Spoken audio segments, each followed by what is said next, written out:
नमस्कार श्री स्वामी समर्थ। तुम्ही घट स्थापन करताय, पण ही 3 गोष्टी जर चुकल्या तर सारा पुण्याचा कामा जाईल फुकटात। घट कधी उचलायचा, कोणता नैवेद्य दाखवायचं, देव कधी हलवायचा, तुम्ही हे नक्की जाणून घ्या, नाहीतर घरात सुख समृद्धी येण्याऐवजी अडथळा येईल। घट स्थापन हा एक पवित्र कर्म आहे, पण लोक बऱ्याच वेळा चुकतात। प्रथम, घट कधी उचलायचा हे समजून घ्या। घट उचलण्याची योग्य वेळ म्हणजे सकाळचा काल, सूर्य उगवल्यानंतर। पंडित सांगतात सकाळी 6 ते 9 च्या दरम्यान हा सर्वात शुभ काळ। जर रात्री घट उचलली तर पुण्याचा फल अपूर्ण राहतो। दुसरी महत्त्वाची गोष्ट, नैवेद्य। घटाला नैवेद्य कधी दाखवायचं? नैवेद्य म्हणजे फळ, तांदूळ, पाणी, फुलं। घटाला प्रथम तांदूळ किंवा पांढरट तांदूळ ठेवावा, नंतर फळं, विशेषतः केळी, नारळ किंवा सफरचंद। नैवेद्य देवाला हे पवित्र म्हणून स्वीकारलं जातं। काही लोक गोड पदार्थ दाखवतात, हे फक्त विशेष प्रसंगी योग्य। तिसरी मोठी चूक, उपवास कधी सोडायचा? घट स्थापन करताना उपवास केला तर पुण्य वाढतं, पण उपवास उशिरा मोडल्यास पुण्याचा असर कमी होतो।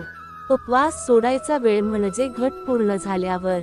सामान्यतः घटस्थापनानंतरच उपवास मोडावा, हे लक्षात ठेवा। उपवास सोडताना कोणताही नैवेद्य गहाण करू नका। देव हलवायचा कधी? घट स्थापन झाल्यानंतर संध्याकाळी हलवणे सर्वात शुभ। हलवताना हळू-हळू, सर्व मंत्रांच्या जपासह। काही लोक चुकीने घट लगेच हलवतात, हे टाळा। घट हलवताना अखंड दिवा देवाच्या समोर ठेवा। दिवा कधी उचलावा? अखंड दिवा घटस्थापनानंतर दुसऱ्या दिवशी उठवावा। दिवा ज्या दिशेला ठेवायचा ती दिशा देखील महत्त्वाची आहे। सामान्यतः उत्तर, पश्चिम किंवा उत्तर पूर्व दिशेला दिवा ठेवावा। उत्तर पूर्व दिशा शुभ मानली जाते, यामुळे घरात शांती येते। दिवा उचलताना मंत्र जपा, ओम नमः शिवाय। आता चर्चा करूया घट कडाकणीबाबत। घट कडाकणी बांधायची कधी? घट स्थापनानंतर लगेच कडाकणी बांधावी। कडाकणी बांधताना लाल किंवा पांढरी दोन्ही दोर वापरली जातात। दोर घटाभोवती 3 वेळा फिरवावी, यामुळे घरात सकारात्मक ऊर्जा टिकते। कडाकणीबाबत दुसरी गोष्ट, दिशा। कडाकणी नेहमी उत्तर किंवा पूर्व दिशेला बांधावी। चुकीची दिशा निवडल्यास पुण्याचा असर कमी होतो। आता नैवेद्याची पुन्हा आठवण। घटाला नैवेद्य फक्त पवित्र हातांनी द्यावे। कचऱ्याचा किंवा गंदा पदार्थ कधीही दाखवू नका। देवाला अर्पण करताना हळूच हात हलवा। नैवेद्याची मात्रा जास्त नव्हे, थोडी योग्य। फळं व तांदूळ आधी स्वच्छ करून ठेवा। उपवासाचा कधी सोडावा? उपवास करताना मन शांत ठेवावे। घटस्थापनासोबत उपवास शारीरिक आणि मानसिक तयारीसाठी उपयुक्त। उपवास मोडताना पाणी प्रथम घ्या, मग नैवेद्य हलके हलके देवाला अर्पण करा। उपवास मोडल्यावर त्वरित काही जंक फूड खाऊ नका। हलवताना दिवा जवळ ठेवा, मंत्र जप करा। दिवा उचलताना देवाचा आदर ठेवणे आवश्यक। अखंड दिवा उचलताना घरातील सर्व सदस्य शांत असावेत। आता घट स्थापनाच्या अजून एका गोष्टीकडे लक्ष। घटात पाणी नेहमी स्वच्छ ठेवावे। घटात फुलं, तांदूळ, फळं नीट ठेवा। घटातील पाणी घाणकट झाल्यास बदलावे। बदलताना मंत्र जप करून नवीन पाणी घाला। घट स्थापन करताना घरातील मुख्य सदस्य उपस्थित असणे शुभ। नवा सदस्य किंवा लहान मुलं उपस्थित असणे अतिरिक्त पुण्य देतो। आता घट हलवण्याची वेळ लक्षात ठेवा। सकाळी घट स्थापन, संध्याकाळी हलवणे। दिवा अखंड, दोन्ही दिवस शुभ। नैवेद्य जपून, दिवा आणि फुलांशी संयम ठेवून। काही लोक घट उचलताना आवाज करतात, टाळा। घट स्थापनात शांतता आणि श्रद्धा महत्त्वाची। पूजा करताना प्रत्येक वस्तू योग्य ठिकाणी ठेवा। घटस्थापनेसाठी विशिष्ट रंगाचे फुलं वापरा। लाल, पांढरट आणि केशरी फुलं शुभ। नैवेद्यात मध किंवा गोड पदार्थ देवाला अर्पण योग्य। उपवास करताना मनात नकारात्मक विचार टाळा।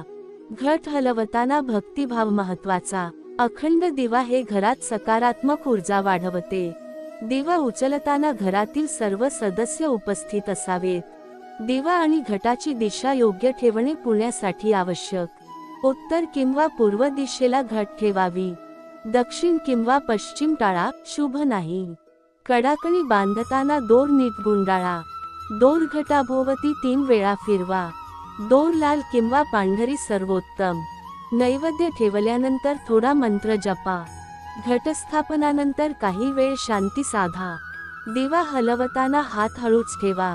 उपवास मोडताना गोड पदार्थ हलके घ्या. घरातील सर्व सदस्य शांत मनाने अर्पण करा. घटाच्या पाण्याची स्वच्छता कायम ठेवा. घट स्थापनानंतर पाणी बदलताना मंत्र जपा. घरातील सदस्यांमध्ये स्नेह व भक्ती निर्माण होतो. घटस्थापनेमुळे घरात सुख समृद्धी येते. घट हलवताना देवाची पूजा करणे आवश्यक. अखंड दिवा उचलल्यास घरात शांती वाढते. नैवेद्य अर्पण करताना श्रद्धा राखा. उपवास केल्यास पुण्य वाढते. उपवास मोडताना संयम ठेवावा.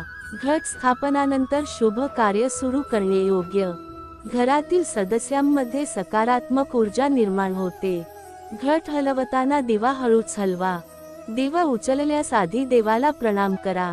नैवेद्य अर्पण करताना हात स्वच्छ ठेवा. उपवास सोडताना मन शांत ठेवा. घट स्थापन करताना घरातील वातावरण पवित्र ठेवा. कडाकणी बांधताना दोर नीट आणि सुरक्षित ठेवा. दिवा उजव्या बाजूला ठेवा पूजेसाठी. घट स्थापनानंतर मंत्र जप केल्यास पुण्य वाढते. नैवेद्य देवाला अर्पण करताना मन भक्तिभावाने भरा. उपवास मोडताना कोणत्याही प्रकारची घालमेल टाळा. घट हलवताना सर्व वस्तू योग्य ठिकाणी ठेवा. दिवा हळूच उचलताना घरात शांतता राखा. नैवेद्य योग्य प्रमाणात ठेवल्यास घरात सुख येते. उपवास पूर्ण करताना संयम ठेवणे आवश्यक. घट स्थापनानंतर शुभ कार्यात पुढे जा. घटाच्या पाण्यात फुलं आणि तांदूळ नीट ठेवा. दिवा आणि घटाची दिशा उत्तम ठेवावी. कडाकणी बांधताना दोर हळूच गुंडाळा. नैवेद्य अर्पण करताना पवित्र हात वापरा. उपवास करताना मन भक्तिभावाने भरलेले ठेवा. घट हलवताना दिवा हळूच ठेवा. दिवा उचलल्यावर घरात शांती आणि सुख वाढते. नैवेद्य देवाला अर्पण करताना श्रद्धा ठेवा. उपवास मोडताना संयम आणि श्रद्धा आवश्यक. घट स्थापनानंतर घरातील वातावरण पवित्र राहते. कडाकणी बांधल्याने घरात सकारात्मक ऊर्जा टिकते. दिवा उजव्या बाजूला ठेवल्याने सौभाग्य वाढते. घटस्थापनाच्या प्रत्येक चरणात श्रद्धा आवश्यक. नैवेद्य योग्य ठेवल्यास देव प्रसन्न होतो. उपवास पूर्ण करून पुण्य प्राप्त होते. घट हलवताना हात नीट आणि हळूच हलवा. दिवा उचलल्याने घरात सुख शांती वाढते. नैवेद्य अर्पण करताना भक्तिभाव आवश्यक. उपवास मोडताना संयम राखणे महत्वाचे. घट स्थापनानंतर घरात शुभ ऊर्जा टिकते. कडाकणी बांधल्याने घरात नकारात्मकता कमी होते. दिवा उजव्या बाजूला ठेवल्याने सौभाग्य वाढते. घटस्थापनेत प्रत्येक गोष्ट योग्य ठेवा. नैवेद्य अर्पण करताना पवित्रता ठेवा. उपवास करताना मन शांत ठेवा. घट हलवताना दिवा हळूच ठेवा. दिवा उचलल्यावर देवाला प्रणाम करा. नैवेद्य योग्य प्रमाणात अर्पण करा. उपवास मोडताना संयम राखा. घट स्थापनानंतर घरात शांती राहते. कडाकणी योग्य बांधल्याने सकारात्मक ऊर्जा टिकते. दिवा योग्य ठिकाणी ठेवून पूजेस फळा. घटस्थापनाचा प्रत्येक टप्पा श्रद्धेने पार पाडा. नैवेद्य देवाला भक्तिभावाने द्या. उपवास मोडल्यावर पुण्याचा अनुभव मिळतो. घट हलवताना दिवा हळूच ठेवा. दिवा उचलल्यावर घरात सुख समृद्धी येते.